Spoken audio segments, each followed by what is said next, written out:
dernier mot avant de passer la parole à Jean-Paul et Thierry. Nous avons au premier rang, nous avons notre ami Marc Collery de Lostfilm. Oui, il porte son masque The Wicker Man. The Wicker Man, qui a été un grand succès de la saison. The Wicker Man que vous pouvez toujours voir sur mon écran. Et Marc va venir avec Jean-Baptiste Thoré dimanche après-midi. C'est à 16h ou 16h30 ? Ah, c'est plus, voilà. C'est 16h30. C'est 16h30. Nous allons découvrir en avant-première. Oui, je vois Pierre Migosi, grand cinéphile qui me regarde. Oui, c'est un monument, le film que Jean-Baptiste Thoré a consacré à Michael Cimino. Vraiment. Et vraiment, il faut absolument venir. Donc dimanche à 16h30 au Grand Action. Et après, on a un débat avec Jean-Baptiste. Et après, il nous fait l'amitié de nous présenter Manhunter de Michael Mann. Donc c'est vraiment deux grands moments que nous allons vivre devant deux grands films. Alors maintenant, on a beaucoup parlé. Jean-Paul, si vous voulez bien venir nous rejoindre.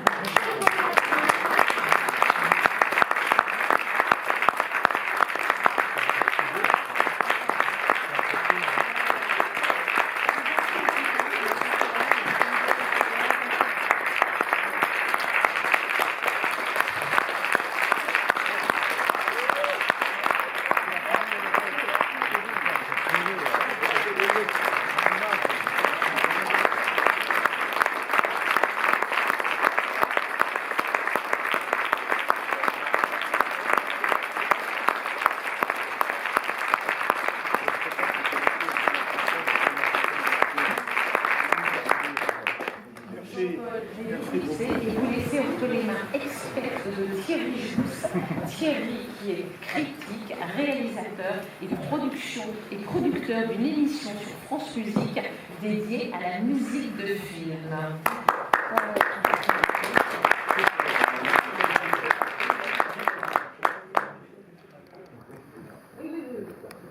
faut parler très très vite. Ça va marcher. Bon, je suis évidemment ravi d'être là avec vous et avec Jean-Paul Rapneau. Alors, moi, je résiste pas, mais l'expression film de patrimoine, je ne suis pas familier de cette expression, en même temps, je la comprends parfaitement. Mais non, c'est juste pour dire une petite chose à propos du film de patrimoine. Moi, j'ai plutôt l'idée que le cinéma, c'est un continuum, et que les films sont là de toute façon, et qu'à partir du moment où on les revoit, ils sont vivants et ils sont présents. Donc, c'est ce que je pense à propos des films de Jean-Paul Rapneau. Et avant de vous passer la parole, Jean-Paul, il se trouve que j'ai des enfants, ce qui n'intéresse personne, mais ça m'intéresse juste la question, c'est que ces enfants, comme d'autres, je pense que je ne suis pas le seul, ont vu un certain nombre de films de Jean-Paul Rapneau, dont Le Sauvage, Les Mariés dans deux, La vie de château, Cyrano de Bergerac. Et je peux vous dire, et je pense que je ne suis pas le seul, ils ont beaucoup aimé, ils ont 12 ans et 17 ans. Donc c'est la preuve que le cinéma, c'est un continuum et que ça continue de plus belle. Alors Jean-Paul, avant de parler... Ils ne sont pas là. Ils ne pouvaient pas, ils ont l'école demain. Et non, avant de parler du Sauvage, évidemment, pour lequel on est là ce soir, j'aimerais quand même vous entendre, peut-être dire un petit mot sur quelqu'un qui nous a quittés récemment, Jean-Paul Belmondo, puisque vous êtes quand même aussi scénariste, un des scénaristes de L'Homme d'Oriot, qui fait partie du Festival Pays de Guênes. Et puis, évidemment, vous l'avez fait tourner dans Les Mariés de l'an 2. Est-ce que vous... Voilà, qu'est-ce que vous... Et j'ai aussi vu que Jean-Paul Belmondo avait été un des acteurs approchés pour le rôle de Yves Montand dans Le Sauvage. C'était... Qu'est-ce que vous pourriez nous dire, comme ça, au débeauté, on pourrait dire, sur Jean-Paul Belmondo? Alors, évidemment, oui. il faut dire une chose, c'est que la très chère Isabelle, où était-elle? Elle n'est pas partie quand même. Ah non, elle est devant moi. Oui. Elle m'a offert tout à l'heure un grand verre de vin blanc, et moi je n'ai pas vu depuis plusieurs semaines.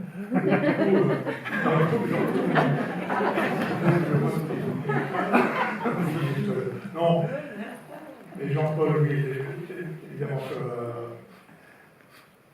ne veux pas dire ce qui a été dit par tous, enfin, il était né le 9 avril 1933 et moi le 8 avril 1932. Et Philippe de Broca a 30 aussi en français. Mais, oui, comment dire ça? Il faut dire quand même quelques mots de Jean-Paul, qui coiffe au fond tout le cinéma d'aventure français depuis la guerre. Enfin, on peut dire que c'est ça, quand Gérard Philippe a disparu, c'était en 1959, René Clair, lors de l'enterrement, dans le Midi, a dit nous avons perdu notre jeune homme. Et c'était en 59, et en fait l'année suivante, on peut dire que Jean-Paul Rapneau. C'est vraiment. Jean-Paul Rapneau est apparu, et de plus en plus. Donc, un nouveau jeune homme qui n'avait rien à voir avec le jeune homme de Gérard Philippe, une autre génération, un autre visage est apparu, c'est celui de Jean-Paul, et là, de nouveau, voilà que c'est l'histoire du cinéma français, c'est qu'il y a des chapitres, et ce chapitre-là se termine avec lui, et c'est terminé avec lui, et ça me rend très triste, voilà, en pensant à l'affection profonde que j'avais pour lui. Mais alors, il faut dire aussi peut-être, il faut dire aussi que dans quelques jours, je crois que c'est le 13, non? C'est pas combien? Le 15. On est con. Le 15. Ah, bah alors, c'est déjà fait. Yves Montand est né il y a 100 ans. Voilà. Et d'ailleurs, il va y avoir la Cinémathèque mardi, je crois, une projection d'un film sur lui. Voilà, alors donc, Jean-Paul s'en va. Mais Jean-Paul, à un moment donné, Dabadi, Jean-Claude Dabadi, qui a écrit les dialogues de ce film, le scénario, je l'ai écrit, on parle du sauvage, je l'ai écrit avec ma sœur, Elisabeth Rapneau, on a appelé Babou, et donc Jean-Louis est arrivé pour les dialogues, je continue à trouver formidable. S'il était là, encore un qui est parti, mais après on va quand même faire la liste, il dirait alors pourquoi est-ce qu'on n'a jamais travaillé ensuite ensemble? Bon, c'est une autre histoire, entre Jean-Louis. Mais oui, ça. Mais en fait, Jean-Loup qui avait beaucoup travaillé qui avait beaucoup travaillé avec Paul Sauté, notamment pour les films avec Yves Montand, ne souhaitait pas tellement Yves Montand dans le film. Il disait, mais pourquoi parler de Montand? Je ferais mieux. Donc, finalement, il y a eu une rencontre, un déjeuner avec Jean-Paul Belmondo et Jean-Loup. Et il est arrivé au bras de Laurent Antonelli, qui avait joué avec lui dans Les Mariés Menteux. Et nous aussi. Et quand j'ai demandé ensuite, en quittant le déjeuner à son agent, Gérard Delboissy, mais pourquoi il était là? Parce que s'il fait le film, il faudra que ce soit elle qui fasse la jeune femme. Alors, mais il y a des raisons de tout tenter. Et j'ai mis beaucoup de Laurent, lui aussi. Bon, finalement, moi j'avais déjà travaillé avec eux deux, je ne vais pas les reprendre dans la réflexion. Pourquoi je dis tout ça? Ah oui, parce que vous avez demandé de parler de Jean-Paul Belmondo et vous avez fait la transition avec le sauvage, donc c'est absolument parfait. Vous m'avez mâché le travail. Merci.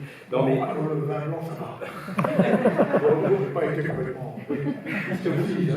Puisque vous parliez d'Yves Montand, continuons sur Yves Montand, qui est en effet l'acteur principal avec Catherine Deneuve de ce duo merveilleux, et avec lequel vous avez retourné un petit peu plus tard dans Tout feu, toute flamme, quelques années plus tard. Alors j'ai cru comprendre et j'ai lu ici et là que le tournage et même la promotion du film n'avait pas été facile avec Yves Montand, qui était sans doute pas un personnage d'ailleurs toujours facile.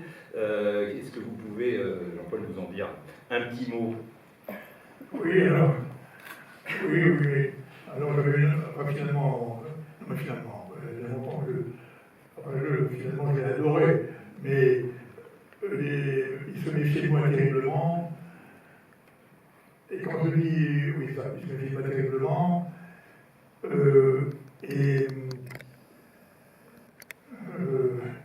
Donc il y a eu. Donc il était d'accord sur rien au départ. Quand il est arrivé au Venezuela pour tourner à Caracas, il est allé directement dans sa chambre en disant suis-moi, suis-moi, suis-moi, il faut que je te parle. Et en réalité, pour me parler, c'était pour dire que les dialogues, il fallait reprendre tout, parce que rien ne. Ça vous fait rire, ça? Non, bah, ça drôle. Ah non, je n'arrive pas du tout, non. Non, il faut appeler, il faut qu'il vienne ici, il faut que... Alors on était à 4 jours du tournage, on était un peu tard pour refaire les dialogues.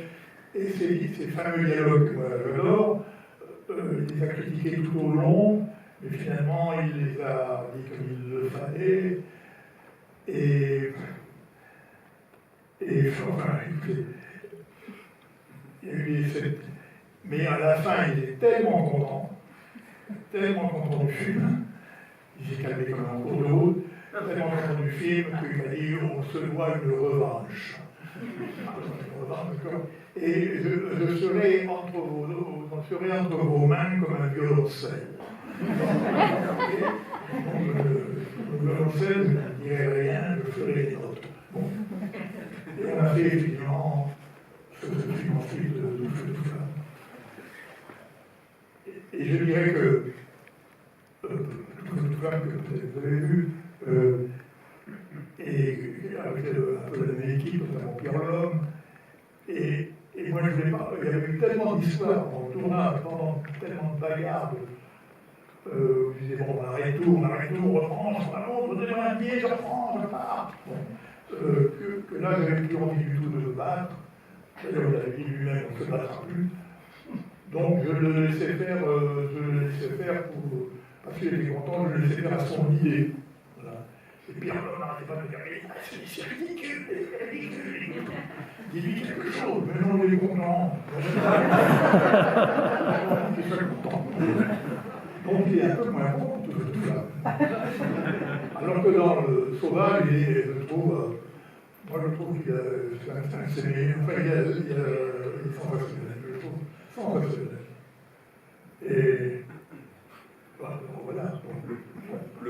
Le couple marche hyper bien d'ailleurs, parce qu'en fait, on n'imagine pas tellement, en ayant vu le film, moi j'ai vu plusieurs fois, évidemment, j'ai même vu à sa sortie, mais on n'imagine pas trop Belmondo dans le rôle aujourd'hui, c'est-à-dire qu'on est tellement dans l'idée que Montand, un peu plus bon, voilà, et Deneuve qui est absolument formidable dans le rythme qu'elle a d'actrice de comédie, parce qu'au fond elle n'a pas fait tant de comédie que ça, et chez vous elle est toujours formidable. Donc vous aviez quand même cette idée du couple en tête, ou Deneuve c'est venu très tôt dans le film ou c'est... Non, au départ, non, parce qu'il y a quand même l'idée que ça serait là, je pensais dans, je ne sais pas où, dans le Pacifique, ou en tout cas loin. En tout cas loin. Et en tout cas loin. Et au début de l'histoire, je me disais que c'était un Américain. Je n'avais pas dit. C'était un Américain. Et j'ai d'ailleurs contacté les acteurs américains, notamment un qui s'appelait, je crois qu'il s'appelait toujours, et de Toul, qui avait joué, qui était venu jouer en Europe dans un film de Dietmar Bergman. Il jouait avec Bergman. Qui a été diffusé récemment sur Arte d'ailleurs. Ah bon? Le lien, c'est un film assez rare. Oui, je trouve que j'ai vu l'indice, c'est pour ça que je te dis ça.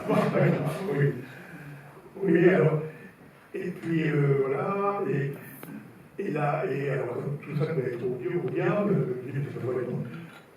je n'avais pas pensé qu'on pourrait se rencontrer deux Français, comme dans le film, au départ. Bon.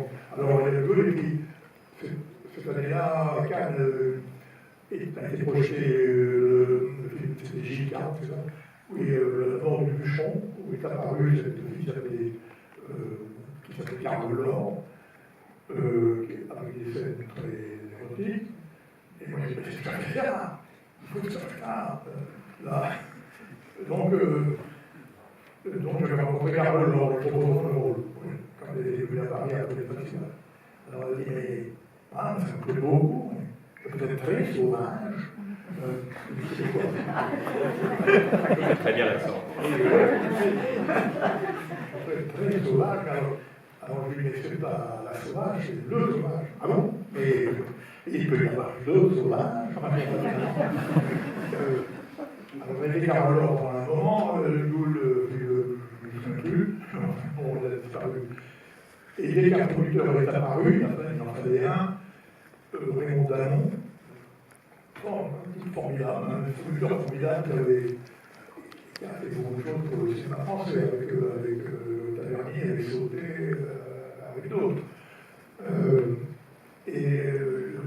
Lui, je racontais un jour l'histoire dans mon bureau. Il m'a dit, ah, ça, je veux voir ce film. D'ailleurs, je veux le produire. Ah bon, pas direct, mais directement. Et je lui dis, alors, quel acteur vous? Moi, je vois, quand vous en parlez, je veux Aventura. Je lui dis, c'est pas des Français, je lui dis, c'est là au bout du monde. Non, c'est un certain film français, donc il faut le grand acteur français. Donc Ventura. Non, pas Ventura du tout. Et on s'est mis effectivement à chercher. En fait, il fallait, lui n'aurait pas produit le film sans travailler au français. Je suis un peu long, là. C'est pas blanc. Non. Non. Et alors, je raconte, je continue à raconter. Allez-y, vous êtes là pour ça. Je croyais qu'on devait parler uniquement de la musique avec vous. Ah ben non, moi je ne m'intéresse pas qu'à la musique. Mais la musique, cela dit, la musique de Michel Legrand est formidable dans le film. Non, alors, le premier que j'ai été voir, c'est un de long. Et on me dit, au fond, comme en fait, j'ai imaginé, on est toujours grincheux, de mauvaise humeur. Et j'ai pensé que, j'ai imaginé, et on lui a fait lire, en tout cas les premières versions. Et puis alors à la fin là, il a dit, alors il ne l'a même pas dit à nous, il l'a dit à Danon, qui était un grand ami à lui. Il avait tourné plusieurs films pour lire un film, qui était le nom de l'introduction de Danon. Il a dit, non, alors là, tu vois, on va aller un peu aux arbres pour arracher des bananes, et puis après, je figure mon petit poisson. Oh non, tu vois de long en train de faire comme un poisson. Alors, après, j'ai eu une idée grotesque. Bon. Et c'est à ce moment-là que l'on a contacté le Mondo, Lino Ventura. Tout ça, ça aurait été très mauvais. Enfin, ça aurait été très difficile. Le film a semblé être écrit pour mon temps, qui s'est imposé peu à peu à moi. Dans l'écriture, finalement, on ne voyait que lui. Et je crois que Jean nous l'avait eu déçu finalement de ne pas voir Belmondo, mais enfin, bon, je fais des dialogues pour mon temps, je le connais par cœur. Et par contre, par contre, je crois que c'est lui qui a dit, mais au fond, excuse-moi, tu as fait un film déjà avec Catherine Deneuve, mais tu dois en faire deux, pourquoi pas elle?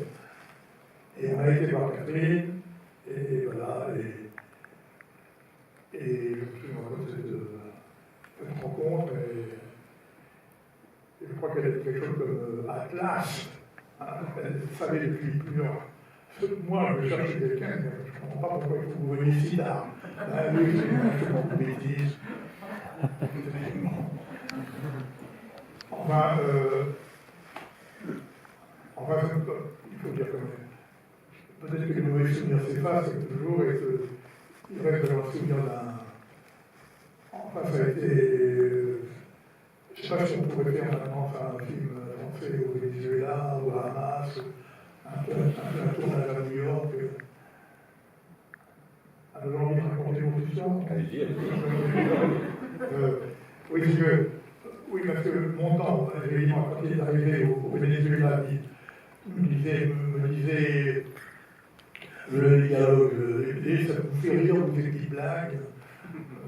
Oui. Enfin, je trouve justement merveilleux. Enfin, je trouve merveilleux ça. Ils ont des rapports sur cette île déserte. Là, c'est la relation entre eux et Madame Vendredi. Et ils ont ont des rapports comme vous déliez à quelle heure, attention, vous ne soyez pas en retard à cause de la cuisine.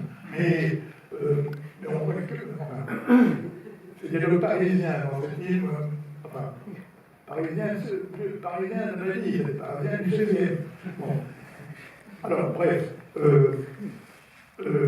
mais longtemps, il y avait autre chose, quand même, côté le scénario, c'est qu'à un moment donné, il y avait, je vais vous dire autre chose, c'est que je veux bien faire le personnage, je vois très bien le voir, mais enfin, c'est un type qui au fond, dit non à la société, non, on peut dire aussi on peut dire un peu au capital. Le capital, on n'en parle pas plus, mais si, quand il travaille pour un groupe.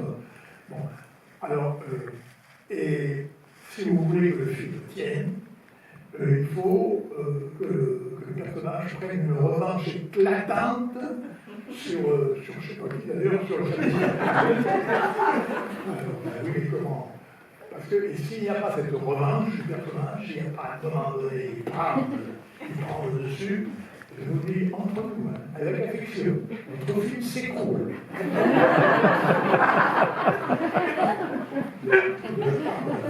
Un grand artiste qui connaît quand même des choses, alors ça se dirait quand même. Et alors, mieux que ça, mais alors vous, posez-vous la question, pensez-y, l'autre film s'écroule, mais je serai quand même, excusez-moi, intransigeant avec cela, et je veux vous dire, si vous ne trouvez pas cette revanche, si vous ne trouvez pas ça, je ne serai pas le film. C'est bien compris. Alors, bah oui, bien sûr, vous me dites, on a cherché. Oui, cherchez. Je le fais, je vous le dis pour vous. Vous voulez continuer dans le cinéma, quand même. Bon, alors, effectivement, alors il a tout ça transmis aux agents, tout ça. Bon, et c'est vrai que. C'est vrai qu'à ce moment-là, si on veut avoir longtemps, ça nous a été dit, on a parlé de ici, si vous voulez l'avoir, excusez-moi, vous l'aurez capté, mais lui, vous ne l'aurez pas s'il n'y a pas de revanche. On cherche la revanche, et finalement, ça n'est que quelques jours avant vraiment tard, ces enjeux. Et écoute, attends, je crois que j'ai trouvé un truc, c'est que quand on. On a gardé, on le voit en plein mur, oui. Et alors, il donne une conférence de presse, et une conférence de presse, et il commence par dire beaucoup de bien de ce groupe Jean Resté-Lauder, pour lequel il travaille, mais après ça, il révèle des secrets. Alors, on essaie de. Enfin, bon, j'ai oublié, mais toute une scène avec un public de journalistes américains, un décor, finalement on essaie de le faire taire, il y a une bagarre générale, les crinettes, comment ils s'appelaient, les rinettes, enfin pardon, quand il y a un incendie, des géniaux de région dans le plafond, dans les bureaux new-yorkais. Donc tout ça, il voyait un truc qui a duré plusieurs jours.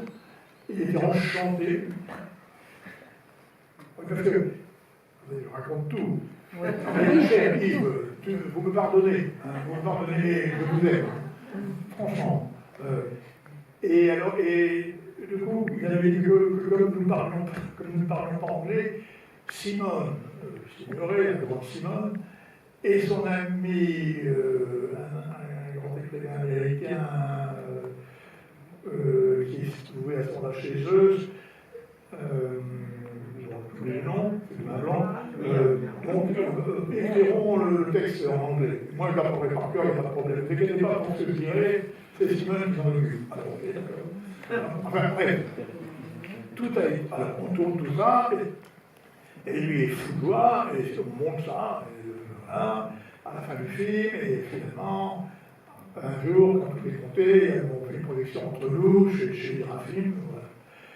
Et on projette le film, et voilà, alors tout le monde, va bien, oui, bravo, c'est bien. Et puis quand même, après ça, on va dîner, alors oui, enfin, très vite, je crois que c'est, d'ailleurs, c'est la femme, la première à dire ça, c'est la femme des enjeux de la vie, pourtant.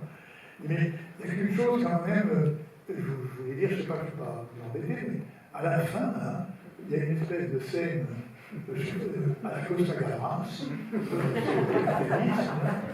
rien à voir c'est un autre film, ça. Mais c'est prévu pour être dans le film. Et à ce moment-là, toute la table commence à dire oui, oui, elle va un peu le dire, oui, ça ne nous a pas plu.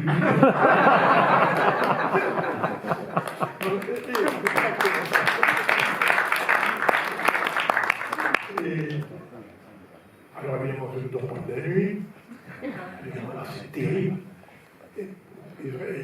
Mais le lendemain, j'arrive au montage et Marie-Joseph Deliotte, grande monteuse, qui n'est plus là, elle non plus, et Marie-Joseph, alors vous avez vu hier soir, ben, je filme, oui, ça va bien. Oui, non mais attendez, vous avez vu la fin?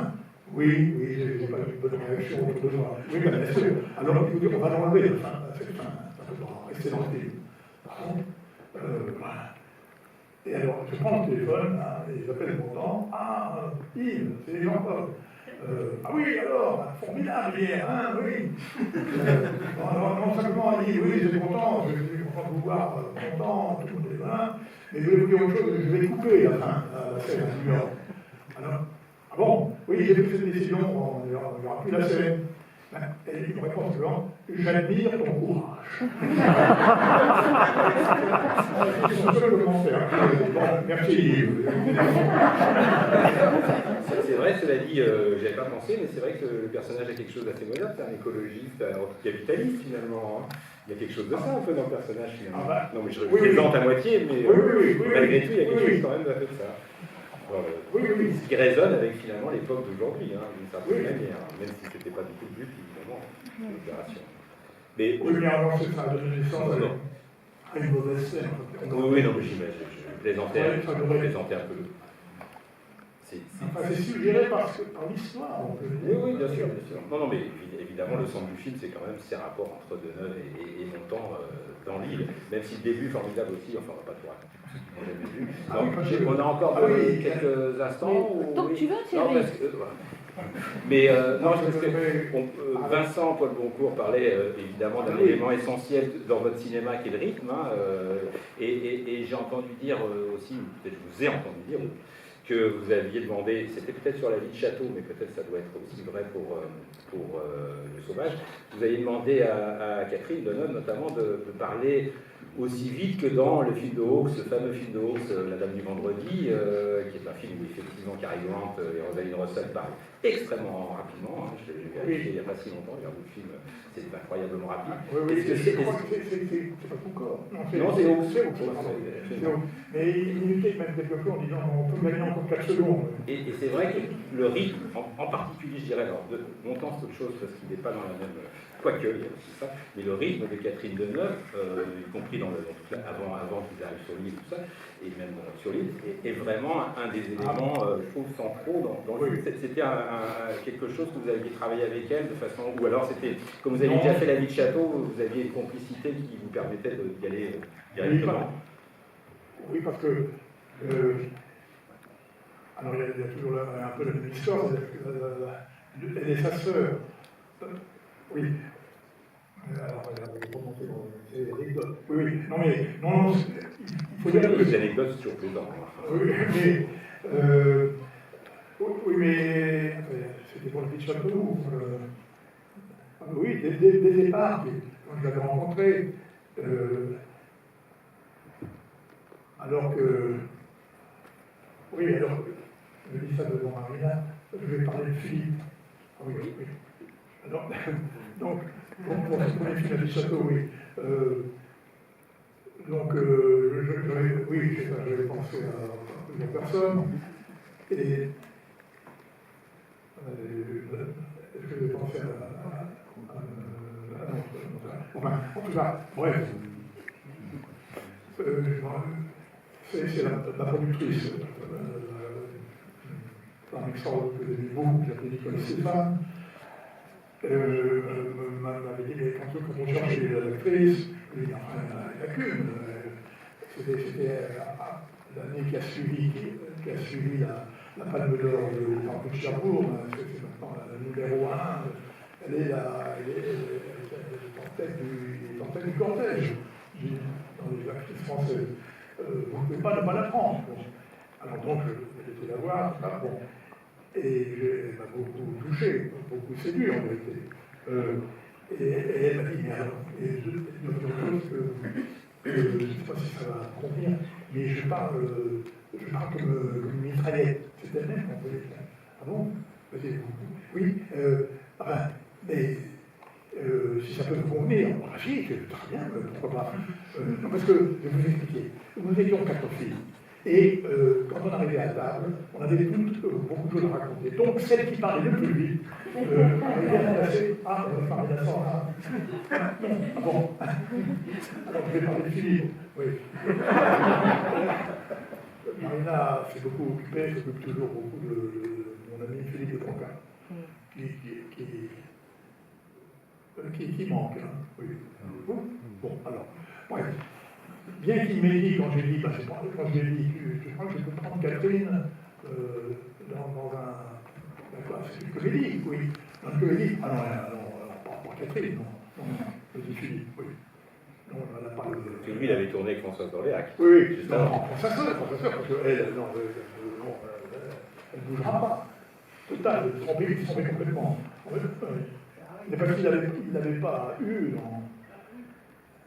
Alors, c'est elle-même qui m'avait dit, je parle très vite, et moi je dis, ben, non, ça tombe très bien, donc c'est pas moi qui ai demandé, et effectivement, ce rythme-là, c'est-à-dire parler très vite et n'oublier aucune syllabe, on comprend tout, alors que les acteurs français maintenant, ils parlent plus lentement, mais on ne comprend rien. Mais il y a vraiment un problème de... Vous n'êtes pas le seul à le dire. Ah bon, ah oui, c'est pour ça que je vous rassure. Ah bon, déjà, encore hier soir, mais qu'est-ce qu'il dit Alors, on m'a répondu, non, mais c'est la télé qui marche mal. Alors, en tout cas, et en fait, c'est ça, son rythme a entraîné un peu. Il faut dire qu'il y avait beaucoup de choses à dire très vite, en peu de temps, donc a entraîné le rythme des autres, et ce qu'elle a apporté elle, parce que ça faisait partie de ce qu'elle avait. Ça faisait partie d'elle, son rythme est un peu devenu le mien pour la suite, et pour les autres actrices qui ont joué avec moi. On peut dire oui. Et Philippe de Roca, après, a dit, ah ben non, ça, je ne savais pas. Il dit, oui, il y avait un moteur caché. Non, il y avait un tigre dans le moteur. Un tigre était caché dans le moteur. Bon, alors, Thierry, alors... Vous voulez qu'on arrête ou vous voulez qu'on continue? Non, mais... Oui, non, mais on peut... Tout à fait. Oui, non, il est quelle heure, là? Je sais pas. On peut... Écoutez, si vous êtes d'accord tous les deux, on peut continuer pendant une dizaine de minutes. Moi, je suis d'accord, non, il n'y a pas de problème, parce que je ne voulais pas non plus frustrer. Non, mais c'est parfait. Mais on peut peut-être quand même dire un petit mot sur la musique, puisque vous m'avez tendu une perche à ce sujet, puisque vous aviez quand même commencé à travailler avec Michel Legrand sur La vie de Château, que vous avez repris sur La Manée Mariée Gland 2, qui avait été quand même, entre parenthèses d'ailleurs, un grand succès, hein, à l'époque des Mariée Gland 2. Et puis, vous l'avez repris sur Le Sauvage, puis après. Et je me souviens, pour en avoir parlé, je crois, avec vous, et aussi avec Michel Legrand, ou Michel Legrand d'ailleurs peut-être raconte que, notamment sur La vie de Château, il disait, voilà, Jean-Paul Ratneau est venu me voir, mais il n'y a pas de place pour la musique, parce que c'est très dialogué, Et là, effectivement, dans Le Sauvage, c'est un peu différent, même s'il y a des très belles musiques, et la musique a sa place aussi dans La vie de Château, mais dans Le Sauvage, on a l'impression que vous aviez ménagé, ou peut-être c'était le scénario qui voulait ça. Là, la musique, il me semble, a plus de place, elle a plus d'ampleur, d'une certaine façon, et elle prend peut-être plus son ancrage dans le film, non? Oui, parce que, en fait... Parce qu'en fait, j'avais, à ce moment-là, je connaissais bien Michel, j'avais découvert les possibilités, parce que l'apport de la musique dans un film, alors que je pense que La vie de Château, il n'y aurait pas de musique, parce qu'il y avait trop de dialogue, ça allait trop vite, et je ne sais pas comment il est arrivé à se glisser dans le... Enfin, je découvrais. Et du coup, là, c'était. Il y avait la place, je faisais exprès de. Enfin, il y avait le moment que j'aime. Enfin bon. Bon, on va pas parler de la musique. Non, si, d'ailleurs, pourquoi pas, on en parle. Oui. Non, mais. Oui, j'aime. Effectivement, j'aime. Alors, il y avait des moments. Il y avait des moments muets et sans dialogue, prévus comme cela, qui n'était pas le cas dans les films d'avant, mais où je savais que Catherine qui regarde à l'aube Caracas, il y a un très joli plan d'elle qui regarde, de même que plus tard, quand elle est sur la piste d'Yves Montand, elle est dans un hydravion, et puis le pilote lui fait un signe, elle regarde et elle voit au loin, toute petite dans la mer bleue de l'île. À ce moment-là, il y a une ouverture, la musique s'ouvre sur ce plan de l'île, alors qu'on n'a pas encore été dans l'île, et qu'au fond, c'est à venir, et ça. La musique, il y a une émotion. Moi, à chaque fois, j'ai eu une émotion, parce que l'inflexion, la musique est formidable, et la musique, à ce moment-là, raconte, fait un flash, comment on dit, un flash forward. Oui, c'est ça. Enfin, il y a des choses magnifiques. Oui.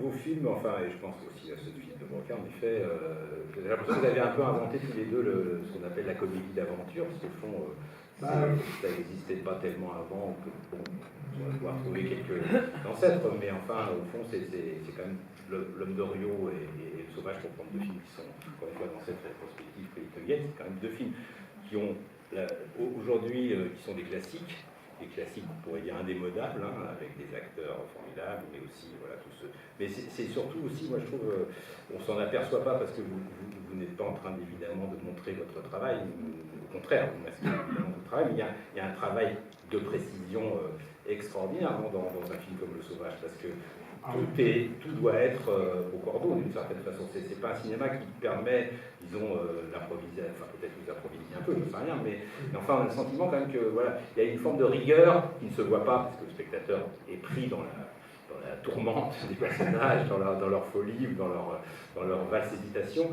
mais comment vous pourriez décrire un peu ce travail, puisque ça commence évidemment dès le scénario, mais j'imagine que ça continue au tournage, puis effectivement au montage, tout ça, voilà, va de pair, c'est assez exceptionnel, je dirais, d'une certaine manière, dans le cinéma français, non pas que le cinéma français manque de rigueur tout le temps, hein, c'est pas le problème, mais enfin, il y a quelque chose de très particulier, je dirais presque, et qui fait que ces films ont aussi hyper bien vieilli.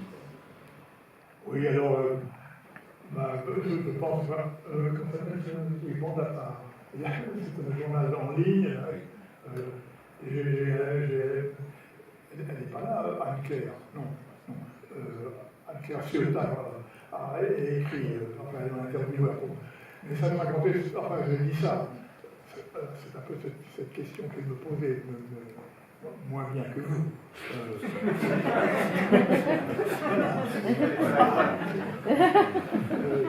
Oui, alors, enfin, tout ça, c'est l'après-guerre, enfin, c'est notre génération, la génération de Philippe, celle de Jean-Paul.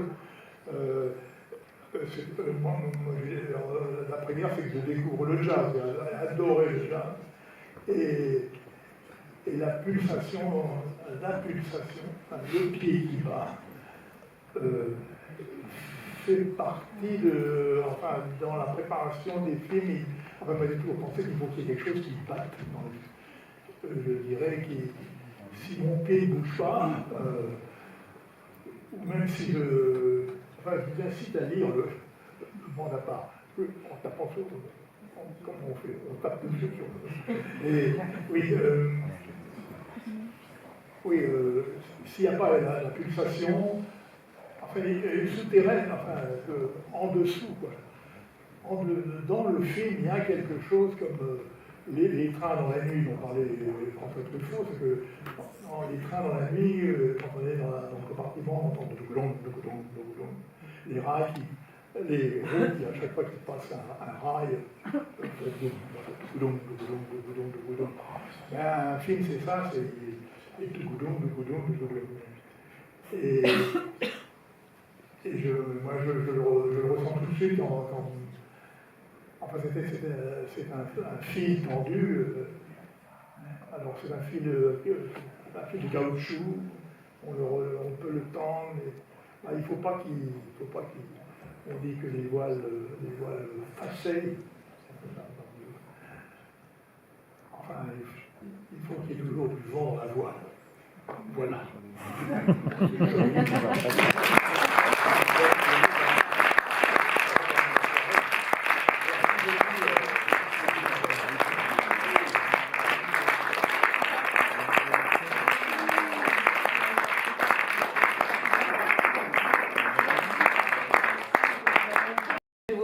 On vous écouterait pendant des heures.